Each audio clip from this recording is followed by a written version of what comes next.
I think becoming a mother-in-law is probably one of the most challenging things that a woman has to experience who has raised her child, her son, poured her life into his heart, into him, and then all of a sudden she's not in charge of him anymore. Probably that happens way before marriage, but after marriage, there is a whole totally different relationship. And sometimes those relationships can be the source of great conflict and pain rather than joy. And so today, I'm talking with Annie Chapman. My name is Sharon Betters, and Annie Chapman has written a book called The Mother-in-Law Dance. And the subtitle is, Can Two Women Love the Same Man and Still Get Along? So I'm sure I've captured your attention right away. This is a Help and Hope podcast created by Mark Inc. Ministries. And if you visit markinc.org, that's markinc.org, you're going to find lots and lots of free resources designed to help turn your heart toward Jesus and to give you help and hope, especially in hurting places. So Annie, thank you so much for allowing me to talk to you today. And before we jump into our topic, why don't you tell us a little bit about yourself? Well, it's delightful to be with you, Sharon, and I'm glad to be able to share on your website. I've been a wife for 45 years, and I've been a mother-in-law for 20 years. And I have 2 children, 6 grandchildren. And my husband and I have traveled all over the country and some parts of the world, sharing a music ministry directed towards encouraging families with the message of Jesus being the center of our home and Him being able to keep our homes together. We started out strictly with music, and then through the years, in 1988, we published our first book. Many books later, and then my husband particularly has an affinity for outdoorsmen, hunters in particular, and fishermen, and he's written many books. We're our publisher's Harvest House. That's what we do. We talk about the family and the idea of addressing the mother-in-law, daughter-in-law relationship, I regard as the most fragile of all family and human relationships. I've seen it where 30 years of solid relationship can be undone with one word or one eye roll. It's a tedious tango, the mother-in-law dance. I love that. I love that analogy. And as I was thinking about our conversation, of course, one of the first things I think about is mother-in-law jokes are easy to find, easy to tell, easy to find. And the mother-in-law is always the brunt of the joke. Why do you think that is? Well, there are a lot of mother-in-law jokes about sons-in-law, but you'll notice no one jokes about a mother-in-law and daughter-in-law because that is no joking matter. And it kind of starts off in kind of a sad way. I know when my son was getting married, the old adage was the mother of the groom was to wear beige and keep quiet. And the mother of the bride got to wear her beautiful royal blue and all the bright colors. And so from the very beginning, it seems like the mother of the son was kind of told to stay in your place. And of course, that's very difficult to do when you adore your son and you spent your entire life nurturing and protecting and loving and correcting and being a part of him, such an intricate part of his life. You'll notice at football games, whenever the team wins, the MVP always says, "Hello, Mom." They always address their mom. I think that's so funny. They don't ever say, "Hey, Dad." They always say, "Hey, Mom." And so there's that relationship. And then all of a sudden, when this other woman that the mother didn't get to choose, the son chose, and then puts the two together, and all of a sudden they're supposed to live in harmony with each other. It's not as easy as it seems. Well, you know that from personal experience. So why don't you tell us a little bit about your relationship with your mother-in-law? I have a wonderful mother-in-law, and she brags to all her friends that we have never had a crossword between us. And I said, "That's right, we haven't." And there's a very good reason we haven't.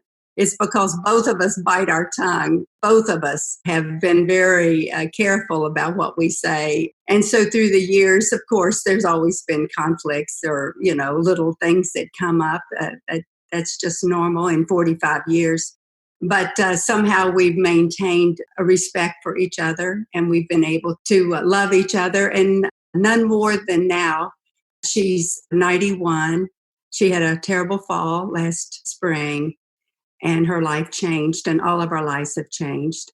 And so I kind of help take care of her with my sister-in-law. I do things for my mother-in-law I never dreamed I would ever have to do, and she never dreamed that I would ever have to do for her. So I look back and I think of all those years that we built that relationship, and we chose to be kind to one another, and we chose to keep our words sweet. Now, at this time of her life, it's such a good foundation, and she knows I love her, and I do. She's really sweet. Now, when I went to write this book, I assured my mother-in-law and I assured my daughter-in-law that I would not use them as examples. I would not use our stories in a personal way, because it goes right back to that very idea, how fragile this really is. You might be able to tell tales or jokes about your daughter, you can't do that about your mother-in-law and your daughter-in-law and expect to have a good relationship. And so because of that, I've been extremely careful. And to write the books, the mother-in-law book, I surveyed other mothers-in-law and other daughters-in-law. Since we travel, I was able to do this for 2.5 years. I had written surveys and written questionnaires that I used all across the country, and they would be anonymous. I would kind of know what area of the country the replies came from, because I knew when I would gather them, I would kind of indicate the state or the city. And then I had someone do data processing and put those things together. So I was very careful not to use my mother-in-law and my daughter-in-law as any kind of punchline or embarrassing story. But I was able to find enough with other people. Your book is filled with really practical application of the principles that you talk about, the stories that mothers-in-law and daughters-in-law tell, the things that hurt them, the things that help them. Why do you think it's so hard for mother-in-laws and daughter-in-laws, some of them, to get along? Well, I think it's because of who's in the middle of them. You know, the subtitle, "Can Two Women Love the Same Man and Still Get Along?" That is a mouthful. And my answer is yes, but not without a lot of effort on both parts, and not without a lot of conscious decisions to not make mountains out of molehills, and to show grace and mercy on both parts. I have a friend of mine who has a difficult time, and she's always my go-to for stories and all. And one day she said about her daughter-in-law, she said, "I'm going to call her up and I'm going to say this and I'm going to do that." And my response to her is the same every time she does it. Don't do it. Don't do it. You're going to be sorry. You're going to start something that cannot be finished in a happy way. You're going to put your son in a bad situation. And I say, shame on any mother who makes her son choose between her and his wife, and shame on any son who does not choose his wife. And that's not easy to say, since I am the mom and I would like for my son to always choose me, except I know that scripturally he is mandated to, as I say, Sonny is to leave money and cleave to honey. And that in a nutshell kind of puts it all in perspective. So if I want to be a part of my son's life, I have to be respectful of that. You know, the picture of Christ and the bride is not of a mother and a child. It's the picture of a husband and a wife. And so even though the mother-child relationship is, very important, it is not the sacrament that marriage is, that husband and wife are. And so, I have to keep that in mind. And that's what I teach, that as important as a mom and son's relationship is, it's not the prime relationship. So there's a quote in your book. You say the same qualities that make a terrific mother to small children are often the exact qualities that make for a terrible mother-in-law. Why do you say that? Well, because when you think about your relationship with your children and what you do for them, you nurture them, you protect them, you teach them, you correct them, you love them in supremely. Well, that makes you a good mother to a small child.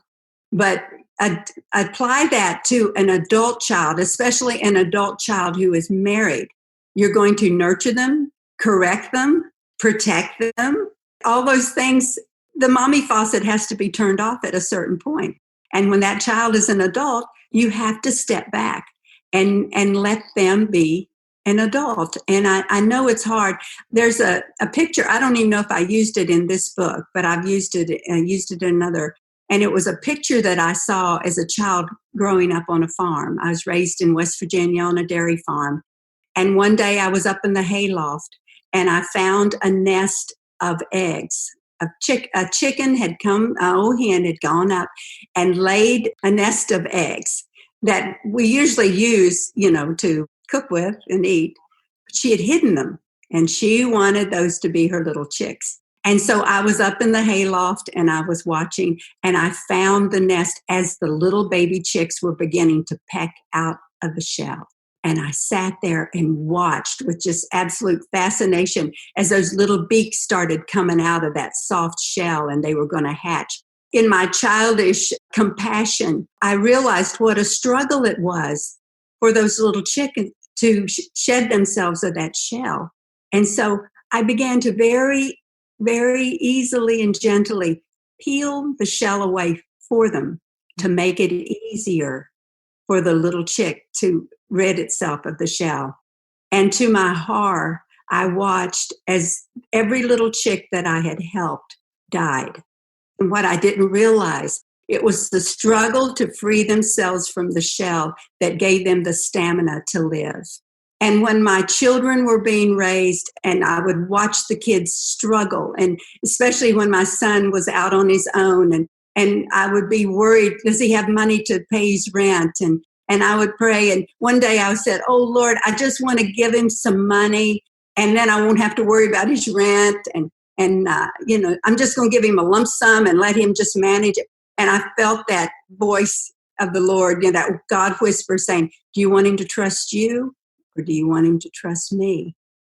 And I wept because I wanted to do it because I was going to feel more comfortable, not about him. And so I likened that to looking at our adult children with their own families and how much I would like to fix and peel the difficult areas away.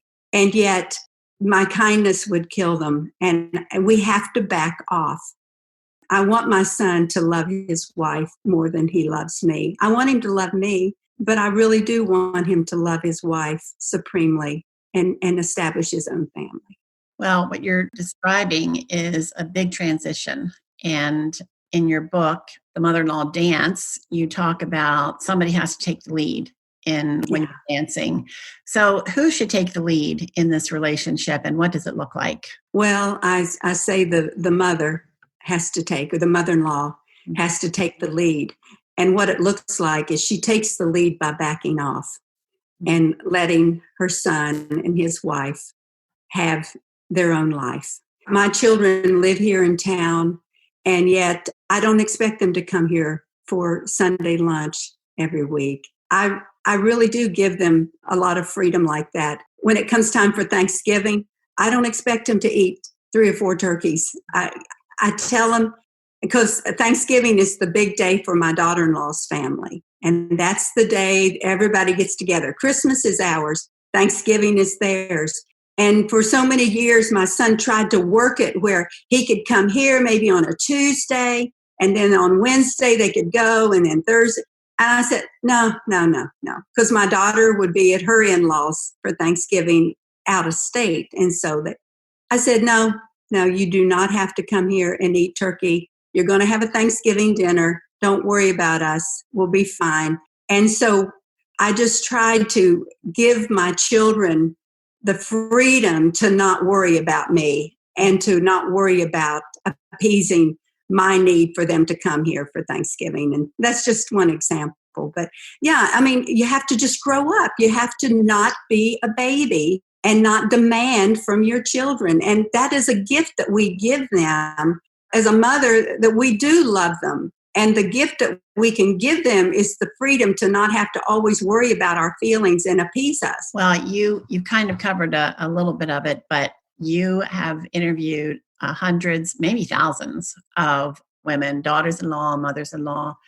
Was there a recurring theme in the responses of daughter-in-laws about things that their mothers-in-law had done that built walls rather than a bridge? I think when the mother-in-law tried to interject herself into the personal decisions, one daughter-in-law said, my mother-in-law tells us where to go to church. She tells us where we can go on vacation. She tells us what to do with our money. The resentment that builds. And what is the son? I think the problem, whenever there's a conflict like that, I go back to the son. Where is he in this discussion? Is he just letting these two women duke it out, between the two of them? Is he just backing off and letting them have this conflict? He is the prize. He's the one that should step in and make peace. And it may hurt the mother's feelings for him to say, Mom, we have to make these decisions on our own. And you did a good job raising me. Can you trust me to do the right thing by my family? And so I think whenever there was an interjection of the mother-in-law into their personal and private decisions, that really created some resentment. Criticism is the poison to the mother-in-law, daughter-in-law relationship. And I hear mothers-in-law say, I wish my daughter-in-law kept a cleaner house. I said, well, yeah, okay, I understand that. I think I'm going to mention it to her. There's your mistake. Stay out of it. If your son wants a clean house, let him talk to his wife about that. That is not your place to start telling her how to keep house. I think I'll get her a Merry Maid for Christmas for 3 months. Well, if she asks for that, that's fine. But are you just trying to tell her that you disapprove of her? Is that what you're doing? That's not smart. It says that a wise man builds his house. A foolish man tears it down with their own words. I think what we say to our daughters-in-law, you're just going to make trouble. And you're making trouble for your son. And if it's all about your son, do you really want to make trouble for him? Well, yeah. And really, daughters-in-law have a lot of power. If you start rocking the boat, and this probably doesn't sound like a very godly reason, but you really are going to hurt yourself if you start intruding. Respect is a foundational character quality that a woman, a mother-in-law, needs to have for her daughter-in-law and her son. And I also think what you said about the power of words, just a few words, that daughter-in-law really does want her husband's mother to admire her. The power of words, just a few words of, you're doing such a great job with those kids. They're so good. We have no idea. Actually, I think we do have an idea because we were young mothers at one time. And so we know how important those words, we don't forget those. We won't forget those words. No, we don't. And every time I keep my grandchildren, which all 6 of them live here in town, I had 3 last night. I cleaned up so much throw up last night. My 8-year-old granddaughter had way too much ice cream and popcorn at Dee Dee and Papa's house. And I got to clean it up. I could not believe it. But every time I keep my grandkids, which is every week, Monday I had my son's 3. Last night I had my daughter's 3. And I love that.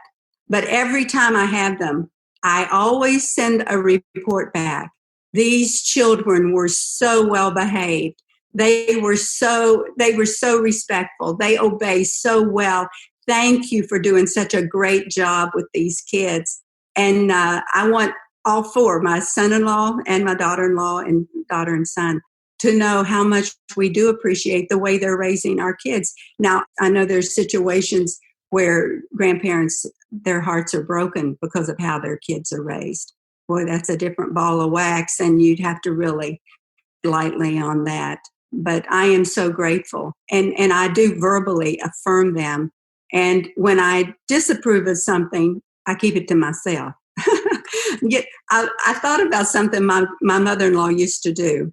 They lived out of state. And so when they would come, they'd stay maybe a week at our house. And my mother-in-law was wonderful. She would stand and iron these little dresses. Remember the little crinolines, and every dress had to be starched and ironed and everything. She would stand for hours and just do such a beautiful job ironing all those little dresses that I just did not have time to do. And I appreciated it so much. But she would also rearrange all my furniture, and she would redo my kitchen and take everything out of the cabinets and put it where she thought it would make more sense.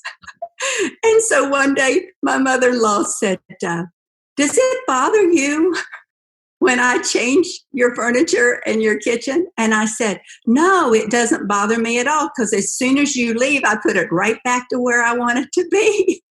I said, except sometimes you really do have better ideas than I do. And if that's the case, I leave it there. But I say, have at it, break your neck, go ahead, change my furniture, because I know that's what she loves to do. It's like, she was like Pinterest before there was Pinterest, fixer-upper before there was fixer-upper. I just always let her have it, let her have fun, and I never took it personally, because I chose not to take it personally.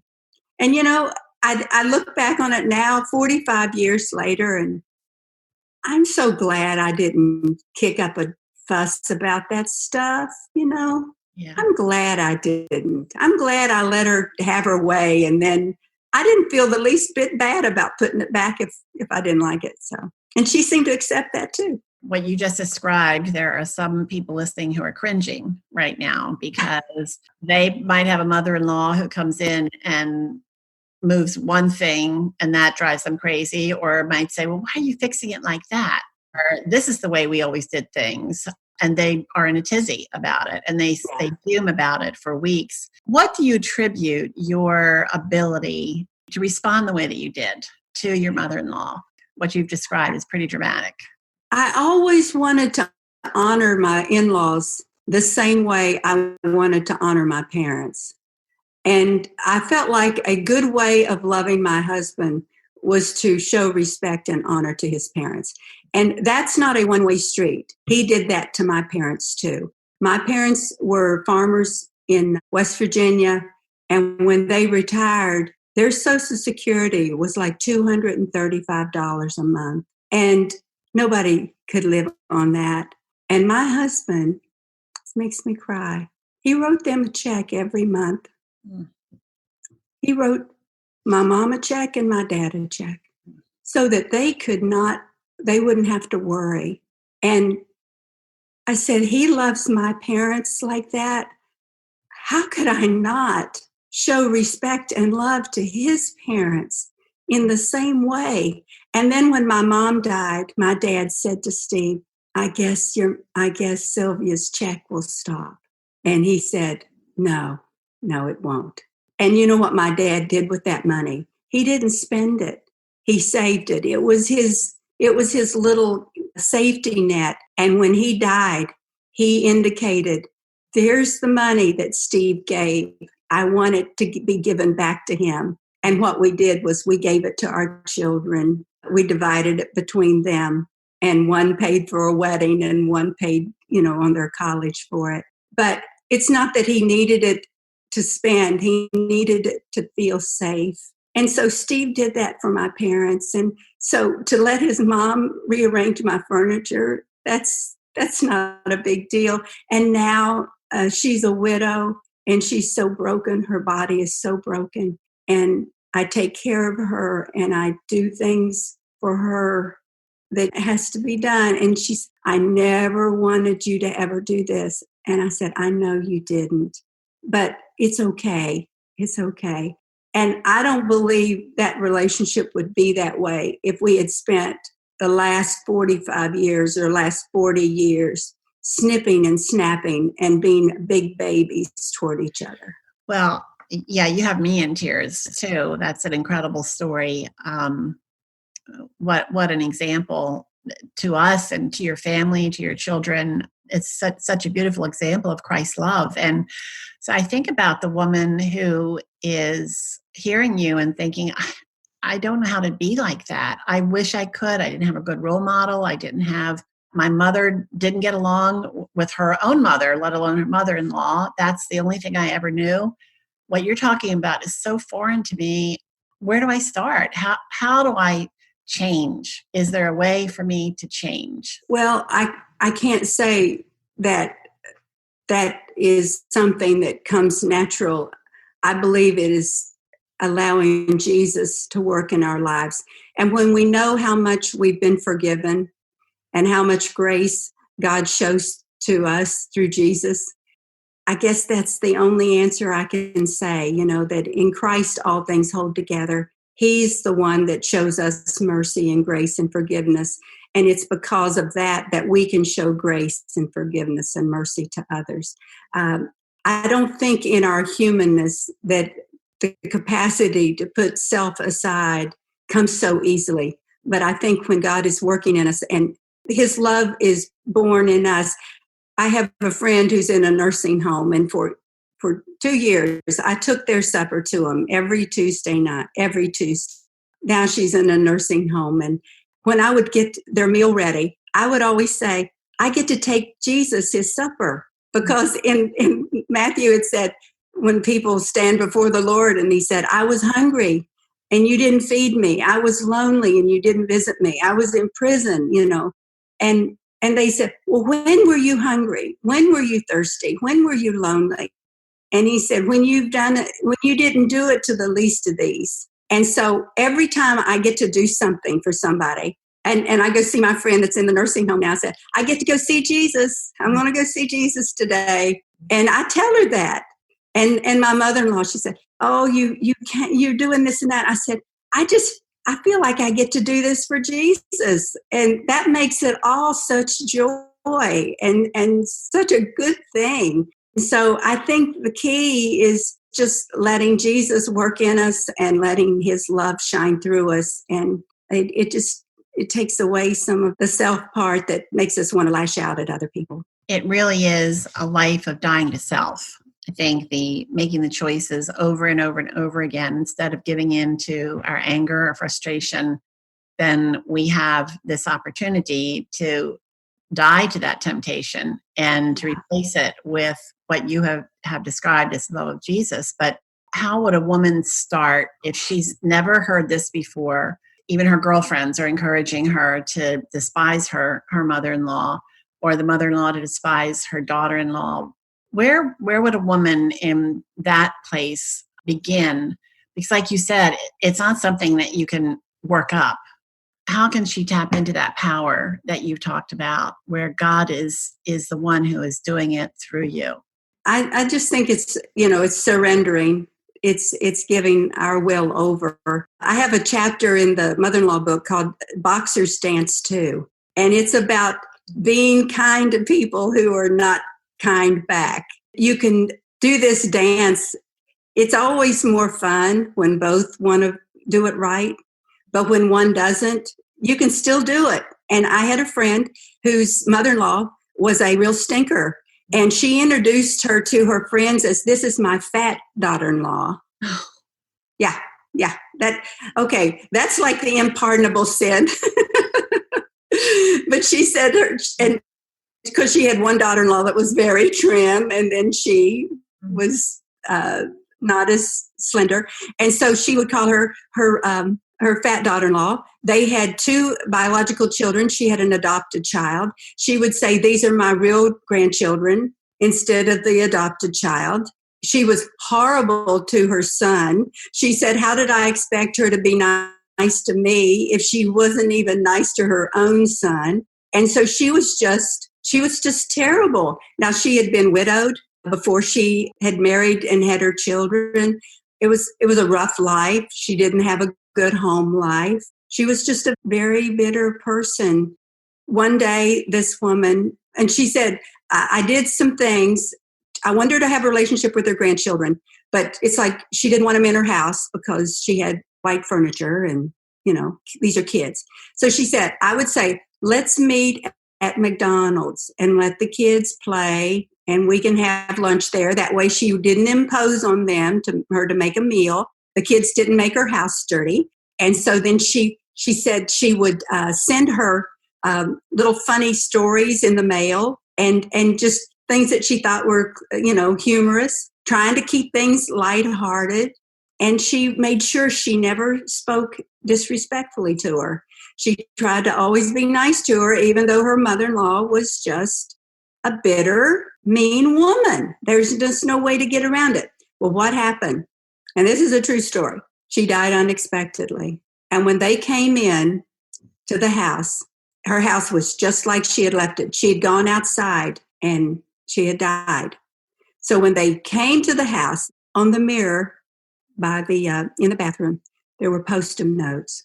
Pray for this family member.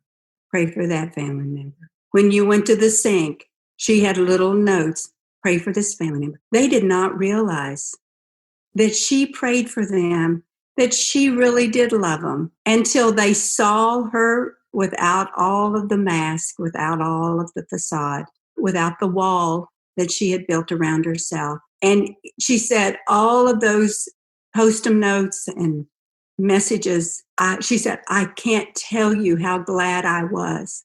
I didn't say things I wanted to say. I didn't cut her off from the grandkids. I'm glad I kept reaching out to her. And so it was a one-sided relationship, but the daughter-in-law could end that relationship. And every relationship will end because death or divorce will get us all. She said she could end that relationship with a clear conscience. And so, keeping your distance, keeping your words sweet, keeping your sense of humor, all those things, I think you find a way, you find the strength, and then you realize, I don't want someone else's bad behavior to make me a bad person. That's a beautiful story. I mean, that's an amazing story. And of course, we don't know that that's always going to happen. But when you have a personal relationship with Jesus, you walk in obedience and you keep making choices, even when you don't see any progress. Just like this girl, she didn't see any progress, but God was doing something behind the scenes. And you mentioned that the mother-in-law had a really rough home life, and maybe she knew that she came across that way, but had no clue as to how to change, how to make things better. So what a picture of grace. What a beautiful picture of grace. I told my grandchildren one day, I said, keep in mind, and we've all heard this, everyone you meet is fighting a battle. Everyone you meet. And you don't know, but that smile that you give to the clerk at the checkout at Walmart, or that moment of grace that you give a family member, may be the one thing that helps them make through the day. And so I tried to share this with my friend who is always going to get in trouble because she keeps saying, it's not fair. It's not fair that the other side of the family always gets the holidays. It's not fair. And she's always going, it's not fair. I said, no, it's not. It's not fair. And our walk with Christ is not fair. And Jesus has called us to be second milers. In the book of Matthew, it says, and there's a history behind the idea of being a second miler. There was a Roman law that said a Roman soldier or Roman citizen in Palestine during Jesus' day, that they could require a Jewish man or a Jewish boy to carry their load 1 mile. So say you're going down the road and you meet this Roman soldier or citizen. He could demand by law that Jewish man or Jewish boy, because they were under occupation, would turn around and walk 1 mile and carry that soldier's load. That's what happened with the cross. You remember Simon of Cyrene? They told him, you carry the cross. It was a law. If he had said no, they would have just killed him. So this is what Jesus said. If they require you to go 1 mile, go with them too. Remember that? I do. And how infuriating that was to the Jewish people. But what Jesus knew, and I keep telling my friend, no, it's not fair, but we're called to be second milers. That's who we are as a Christ follower. Because Jesus knew the first mile was the law. The second mile was love. The first mile was the burden. The second mile was the blessing. The first mile, you're the slave. The second mile, you're the master. The first mile is required. The second mile is rewarded. And so when we as mothers-in-law choose to serve and choose to be that second miler and choose to not get the Thanksgiving dinner on Thanksgiving Day, or you don't get the Christmas Eve party, or you don't get the whatever. When we choose to keep giving and keep blessing, and what is the result of being a second miler? You give more than required and you receive more than is expected, because God always makes sure everything works out. So we're second milers. And so I keep telling my friend who says, it's not there, it's not there. I know it's not, but we're called to be second milers. And that's what we are when we follow Christ. Annie, I knew that talking to you was going to be fun, and it was going to be encouraging and convicting, and it has been all of those things. And I'm just so grateful that you were willing to talk with me today and to share such really moving and powerful truths that I know are going to touch hearts and maybe heal some relationships, or at least start building bridges with those relationships. So thank you so much for being part of this conversation. And I'm Sharon Betters, and you have been listening to my conversation with Annie Chapman, who wrote the book, The Mother-in-Law Dance. And just the title, I know, has to grab your attention. And we've just touched the tip of the iceberg of what she shares in the book. So you can buy the book at any fine bookstore online, but we're going to have a link to it on our website at markinc.org, markinc.org. We're also going to have a link to Annie's website. She and her husband, Steve, have a website, and we'll have a link to that. And they do a lot of singing, and you might be looking for someone to participate in an event. Give them a listen. It's really a beautiful, moving ministry that they have through their music. And so Mark Inc. Ministries' vision is to offer help and hope to hurting people. And that's why we do this podcast. We have many, many redemption stories of people who have experienced life-altering circumstances, some beyond their control, and they often experience them in isolation. And they have shared their stories as a means of offering help and hope to those who live in the same kind of a dark place, but also as a way of equipping those who love them. And Annie, you have done that today. You have equipped us to come alongside of others, but you've also challenged us to look into our own hearts and to cultivate that relationship with Jesus so that we can be those second milers. And I thank you so much. Thank you for listening. Again, this is Mark Inc., and you can go to markinc.org, where you're going to find many more resources just like this.